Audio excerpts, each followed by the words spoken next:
So the microphone is not in its usual spot because I told you he was going to come. I told you he'd be here. I'm here. And we needed Mike for both of us. So if you can't hear us, I'm sorry. You're going to have to get your phone closer to your ear. What's going on? Sepulros, he was first. Yo. My lord. Hello. Carlos. T-Bone. Oh, dang, it's a full house. Everybody's here. Already got a dozen of you peeps up in this Trevor. piece. What up, Money Mitch? Lord Brownie? Who's Lord Brownie? Hello. The Sig Boom.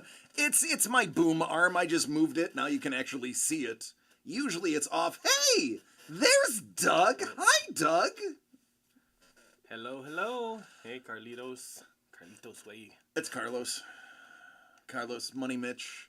Carlos. Yeah. Lord Brownie is Brownie, but my lord. My lord.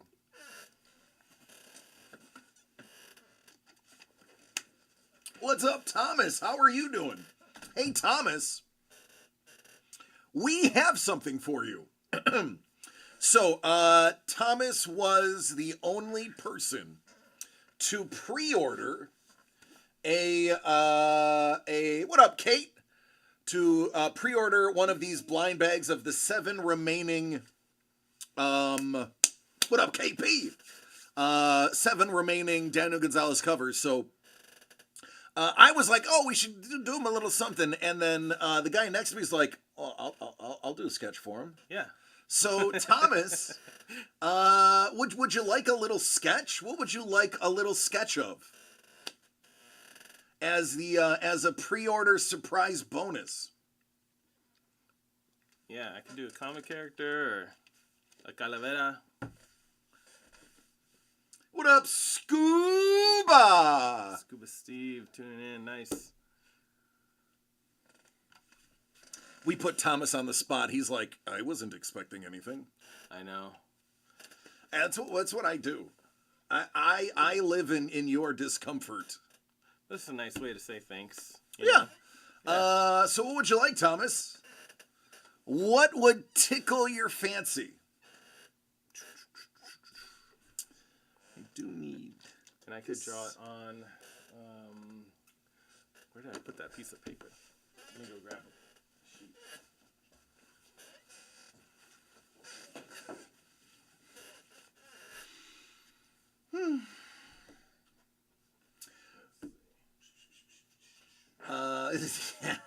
Yeah, the old tickling of the fancy. I know. So how is it? Do I need to lower the boom a little more? Yeah, can you guys hear me if I talk way over here?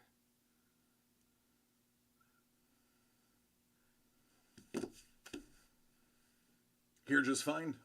Awesome. Okay, cool. Dope. Hulk. Hey, you do Hulk? Hulk? Yeah, love the Hulk. He's incredible. Did you know that? Yes, and he's multi-colored also. Red, gray, green. That I learned. So let me get the U camera. Oh, there's the U camera. Yeah, so much bigger than I am on camera. All right, the Hulk. Do you know why the Hulk ended up being at first both gray and green? No, I don't. I have no idea, but I could guess that he probably ate something or drank Actually, something. very, very close.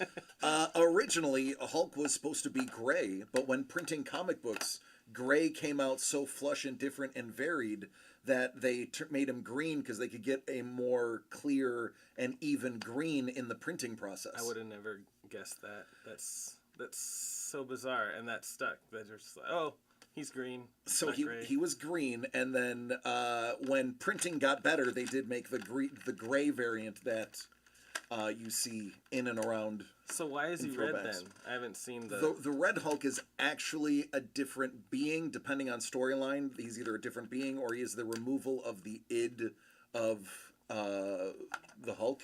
Oh, okay.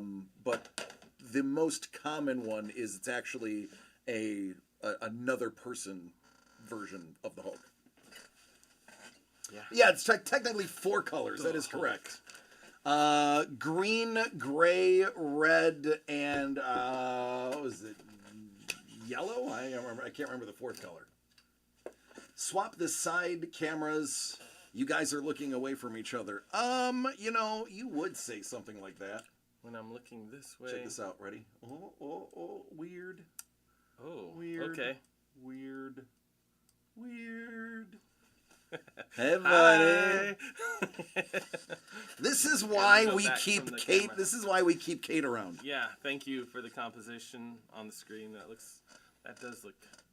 Listen, I'm just a chubby guy with a voice. You're doing all these technical things that I'm unaware of.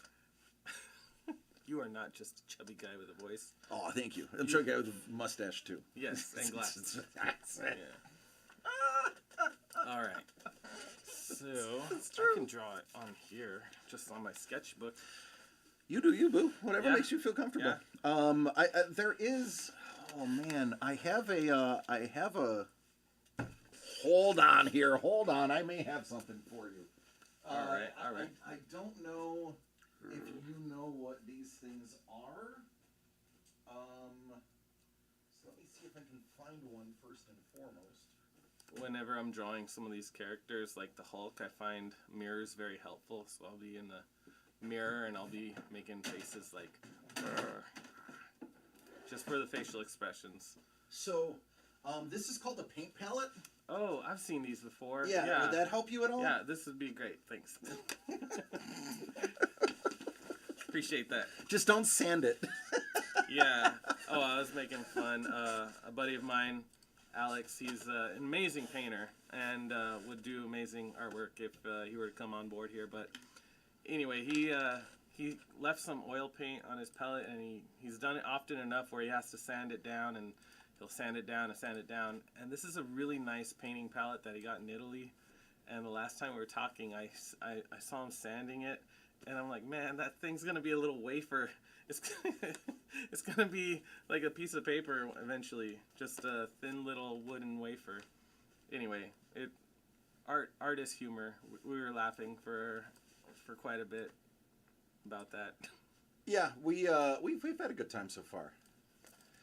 Listen, his words, not mine. He was telling me, he's like, oh, you're a pretty good host. I was like, oh, me, look at me. Well, I got like all this fruit, good spirits, choices of water.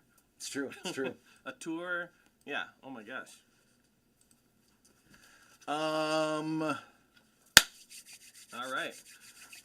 Well, I can draw and kind of tell stories about like as I'm drawing. Let's see the Hulk. A little bottle of water. A little bottle of water. A little bottle of water. What? So I had to very quickly create this, so I actually didn't have the overlay in the right spot. Let me, here's the overlay. Should be there now. Yeah, I have no idea what's going on right now. Okay. I just didn't have the overlay on the screen because I had to throw this this scene together fast. As you can see, I can't even get the color balance correct because I kind of had to do it quickly. So he is slightly jaundiced. I look pink lobsterish. So, Scuba says he has an idea for you for a comic book cover in the future. Yeah, let's do it. Oh, that's the last one. Is it one similar to this? That one was so much fun, and it was very difficult, but I managed to figure out the Predator's mouth. You should have seen my... Or is it like this? Oh, yeah, that's Dr. Doom. The white robe. So good. Thanks. Like the texture and, like, I noticed the details. It's so good. So it was a really cool story. I actually read Secret Wars, and, yeah, I was shocked, with the whole Thanos scene and everything else. But, yeah, what a wonderful story. Did you, I want to get into that. Can you talk and draw?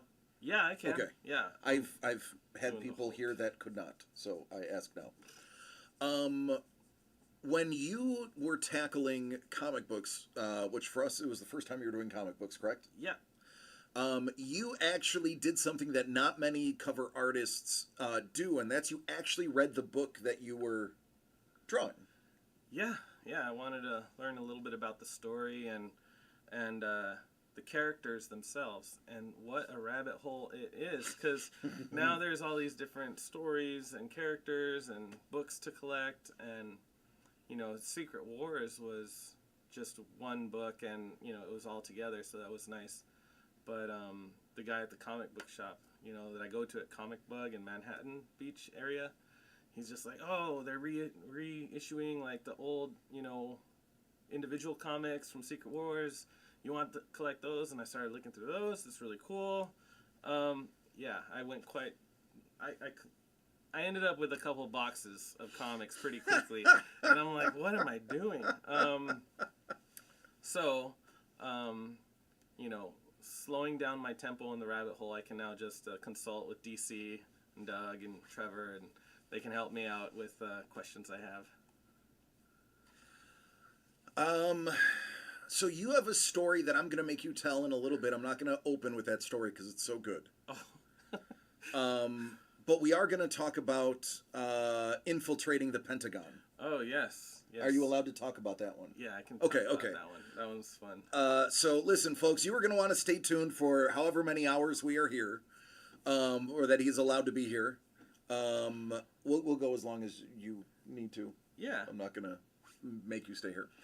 But there is a story that he has to tell before he leaves about infiltrating the Pentagon. That is a true story and makes him all more awesome.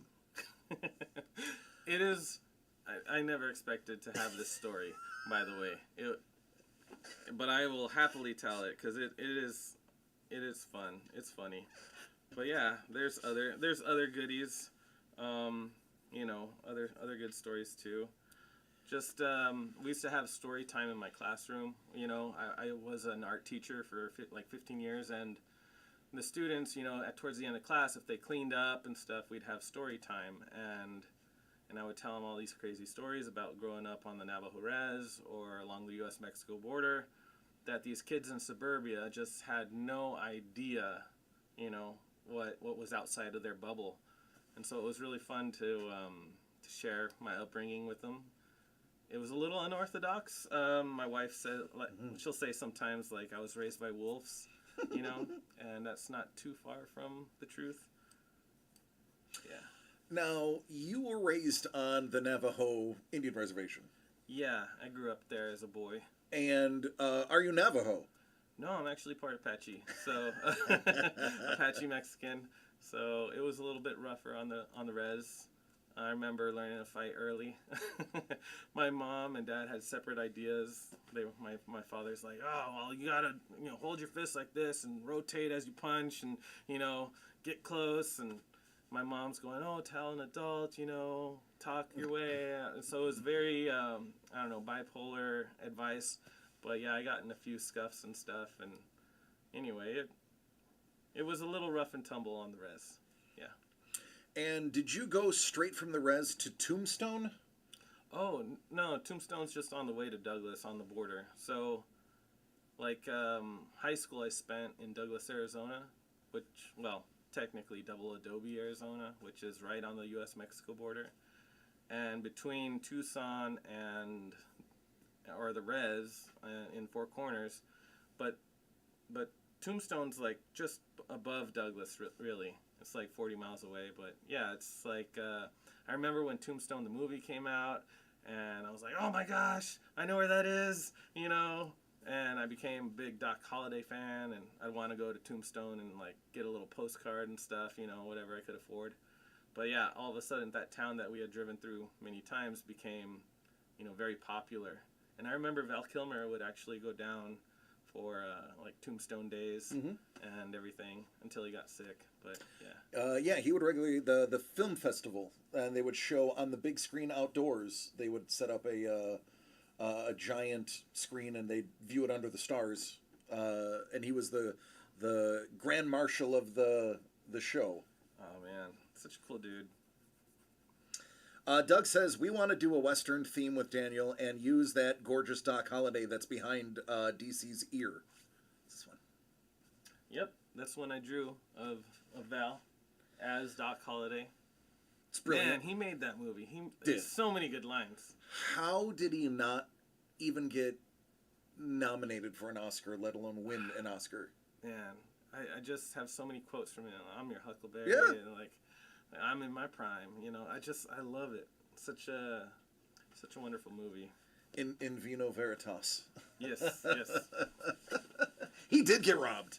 Yeah, that was he was up against stiff competition had he been in it, but that should have been for certain an Oscar-winning performance because it is talked about decades later.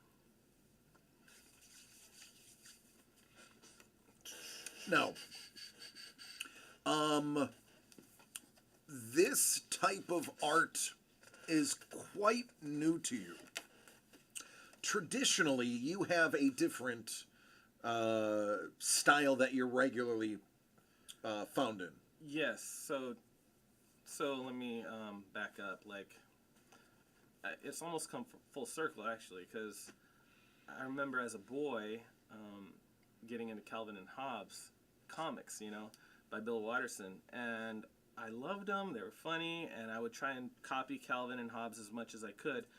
And then my grandfather encouraged me to actually paint with watercolors Calvin and Hobbes, the black and white, which I thought was, you know, illegal. Like, you're not allowed to do that as a kid. Don't draw in books, you know. But I did, and, you know, that's kind of what started me with watercolors, and then I did oils, and, you know, all throughout high school I did art. Never really taking it too seriously because I was in a ranching community.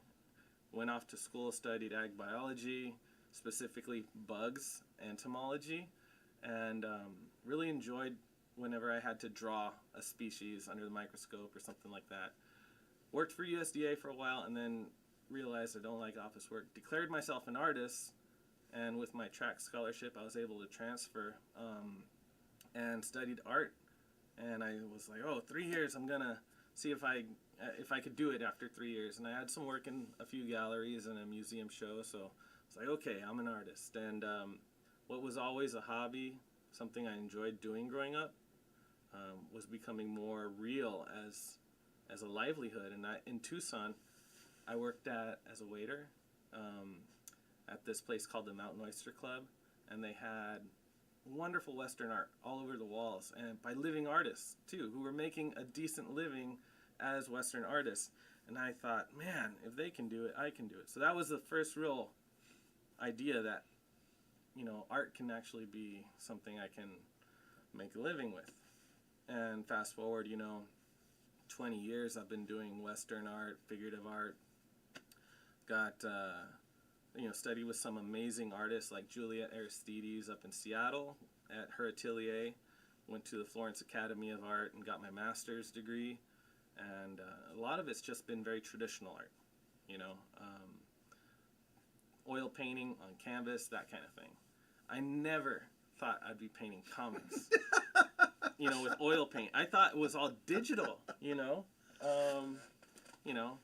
and then about a little over a year ago, I remember going to say hi to Kai, who I knew him as an oil painter with Oil Painters of America. I knew of him, you know, more of an acquaintance, and I saw him there with his oil paints at Comic-Con Revolution. And I was like, hey man, like, what are you doing, oil paints? He's like, oh, I can't paint these fast enough. Go talk to these guys. DCD Collects. Like, you know, if you could do it, like, go talk to them. And so here I am, a little over a year later, and it is so much fun. Thank you. Now, you did bring some of your classical pieces that you have done. Yeah. Let's take a peek at those before we dive into some of the newer stuff. So, yeah, like, comics is fun because I grew up watching Ninja Turtles and stuff, and to paint them again, it's like, you know, something old becomes new again.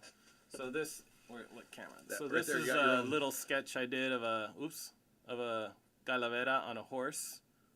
There we go. And this is just an oil painting sketch, so it's kind of give me the idea of something I want to do a little bit bigger.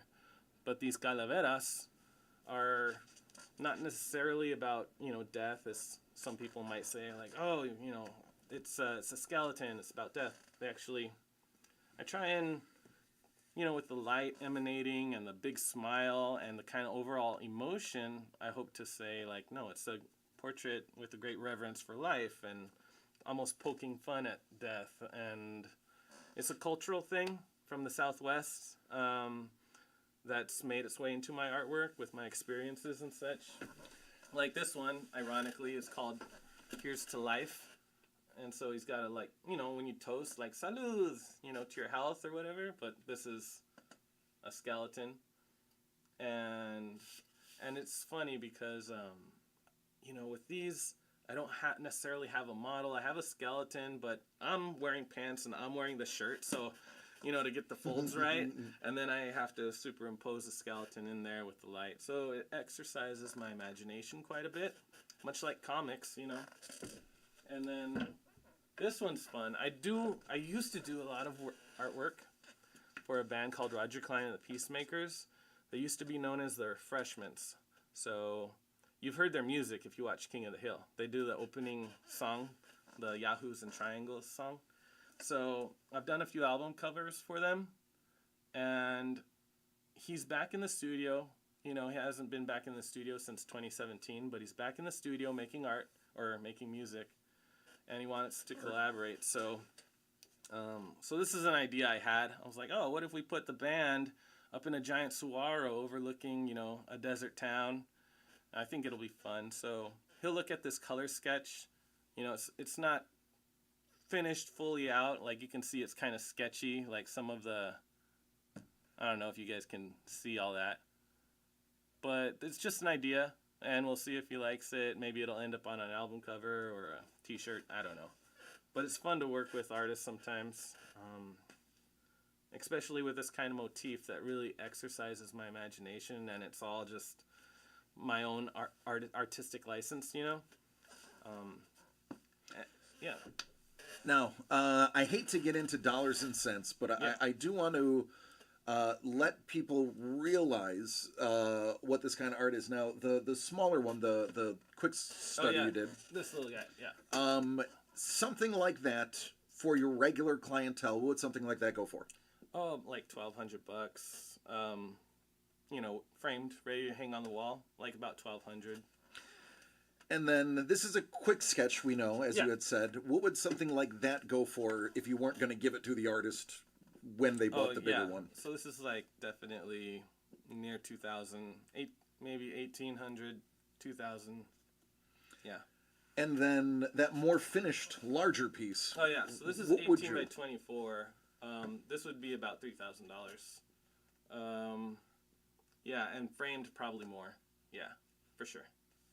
And the most expensive piece of art was the buffalo, the bison. Oh no, it was lasso. Oh, lasso. Okay. Lasso. Yeah. Oh my gosh. So in Montana they have something called the C.M. Russell Art Auction, and it's a really prestigious Western art auction. People from all over, go to this small little town. Well, the capital, I think, of Montana. Anyway, they have a wonderful Charles M. Russell Museum there, and the auction there is not like anything like at Sotheby's where they're going like, what bidder one, bidder two. It's more like a cattle auction where you have the auctioneer who used to like auction cattle. He's going, so the energy is different, and it's really exciting to get your piece in because they don't accept everybody. So I got my piece in one year. My wife Jackie and I, we go up there. And we're really excited to be part of this for the first time. And I knew one other artist there, an artist named Ron Riddick and his wife Natalie. And we went to dinner with them and a bunch of collectors and stuff. And it was at a table, a nice restaurant.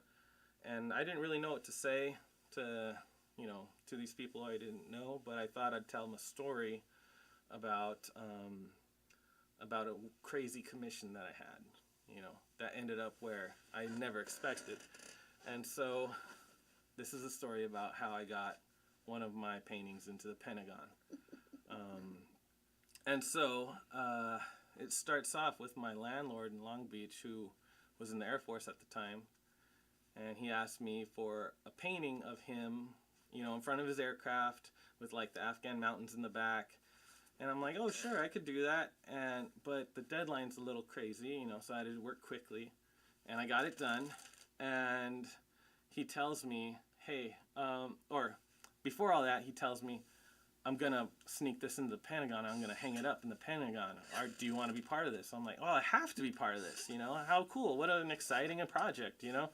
And so I paint it real quickly. I get it done, get it framed, send it to him. He puts the hardware on, and he's telling me, like, oh, I'm going to sneak it in, you know. I got it, you know. And so it's quiet, and I don't know what's going on. It's January 6th. The January 6th is going on. I'm waiting to hear back from him. I'm like, oh my God, all hell's breaking loose in D.C. Like, what's happening? And anyway, he sends me a picture, you know, with thumbs up, kind of like a selfie of him with the painting up behind him. And I'm like, that is awesome. That is so cool. It's in the Pentagon. That's awesome. So I pat myself on the back. Job well done. You know, we did it. And I'm telling this story, and this guy who's there at the dinner that I'm telling this story to, this is an older fella, he looks at me and he goes, you know, before you go any farther, you know, this is right before I got to the end of that story, he goes, I gotta warn you, like, my wife was the Secretary of Defense. And I'm just like, good one, you know, funny. But, you know, I tell that story, I finish it saying, yeah, like, I got the painting into the Pentagon, and we go back to the hotel, and my wife looks up, you know, this guy. Turns out Craig Barrett was the former CEO of Intel. His wife, Barbara Barrett, was the Secretary of Defense under Trump, and I just told that story in front of them. Oh my God, I was panicking. I'm like, Big Brother's coming right here, right now. Like, we don't know what's going to happen. But that was enough to, like, get his attention to bid on my painting. And, you know, it was crazy. It was, you know, a bidding war on my painting, because he was bidding on it and this other guy was bidding on it and drove the price up. And, yeah, what an exciting night. And it doesn't stop there, though. Oh, so I remember my landlord texting me back, like, hey, did you get contacted about the painting? And I'm like, no, I didn't get contacted about the painting.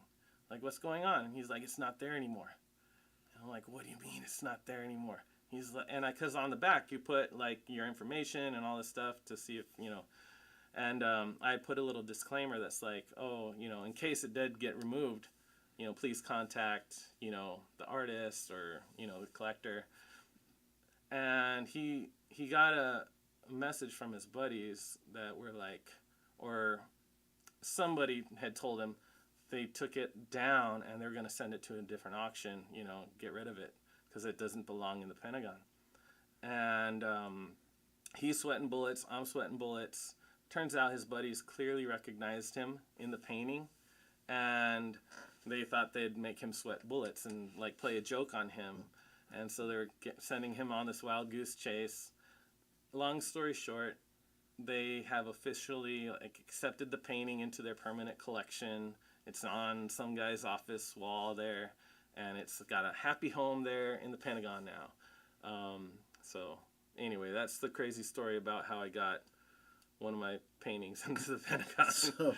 So in essence, your painting was illegally planted in the Pentagon. Yeah. And the Pentagon loved this illegal piece of art so much that they kept it. Yeah, and made it a part of their official collection. Official Pentagon collection. And like a story is all part of it, because I guess in the Air Force they have something called like a spirit run or something like that for morale, and this was considered like one of those spirit runs or whatever. And so it's got the whole story of how it got into the Pentagon, like, printed up right next to it. So yeah, pretty exciting. Yeah. I heard that story 2 weeks ago. Yeah, I think so. Yeah. And I was like, you're coming on the show. You have to tell that story. Not many people have snuck into the Pentagon story about their artwork. Lee Cozy has a story about a wizard painting ending up in Congress, commissioned by somebody who did some illegal stuff, and now the painting is like buried in the middle of nowhere. But you're only the second person that I've ever heard of that has had something like that happen. Oh man, there's so many weird stories. Like I was at a polo match once. This is back when I was still studying agriculture. I had an aunt who helped organize polo matches in Las Cruces and El Paso and stuff. And it seemed very bougie at the time, this rancher kid, but she wanted me to paint something and donate it. So I did this beautiful figurative nude, and it got put in the show. And I remember I got to park Tommy Lee Jones's horse trailer because he plays polo. Who would have guessed? But time for the auction to come around, my painting is gone. It's not there. And I'm like, what the heck? You're like, I was excited to see my painting, for this benefit be auctioned off, but it wasn't. And so I remember talking to my aunt. She did some digging, found out that there was this doctor who was part of the board, just thought he liked the painting so much he'd take it. And he took it and kept it and got a slap on the wrist for taking it. He got to keep it. Oh, God. But, yeah, so he gave it a good home. But at the time, it was so bizarre. I was like, oh, what a compliment. What a weird, way the world works, But, yeah, it was cool. I didn't officially meet Tommy Lee Jones, but I got to park his horse trailer. So. What up, Hellbolt? Love you, man. Hellbolt was actually not only in a movie with Nicolas Cage, but Hellbolt was also on a Netflix show. He is our resident actor who just tends to pop up into things. Now, Hellbolt is a small person. He is... Hellbolt, what are you, like 4'2", 78 pounds? He cuts a notable figure, which draws the eyes, which puts him on camera as a pretty notable person. That's pretty cool. 6'5", 400. Yeah, I was trying to picture. I'm like, did I see this person somewhere? He's 6'5", 400. One of the nicest human beings on the planet, though. If I ever just had stupid, ugly, ridiculous money, Hellbolt would be like my personal bodyguard. Like he would, and he's the nicest person I've chatted with him. He's the nicest person. He has a podcast as well, and I would just have him stand next to me at all times, and that would be his entire job. He'd never have to do anything because I'm not famous enough for people to want to hit me anymore. But that would be my job for Hellbolt is to hang out with me, be my friend, but just stand near me in public. Speaking of, Hellbolt, I have to do something. I am going to take you off camera so you can doodle. Oh, yeah. And I say that lovingly. Because there's actually a little bit of business that needs to get businessed. Hellbolt, I need you to pick a number 1 through 7. And then, Senor Doug, I need you to pick top or bottom. Hellbolt says, I just want everyone to be happy and healthy. Hey, man, that's the key to life. Try to be as happy as you can, and try to be as healthy as you can. Number 3. Doug, is it going to be 3 from the top or 3 from the bottom? 3. So 1, 2, and that is going to be 3. These are the envelopes that contain a number. The number will correlate to a number that was placed on the back of the covers. Now, they can't see you, but they can hear you. Did you place a number 1 through 7 on the back of those comic books? Yes, I did. Did randomly. I see you do it? No, you did not. So, do I have any idea what number each of those books are? Nope. There you go.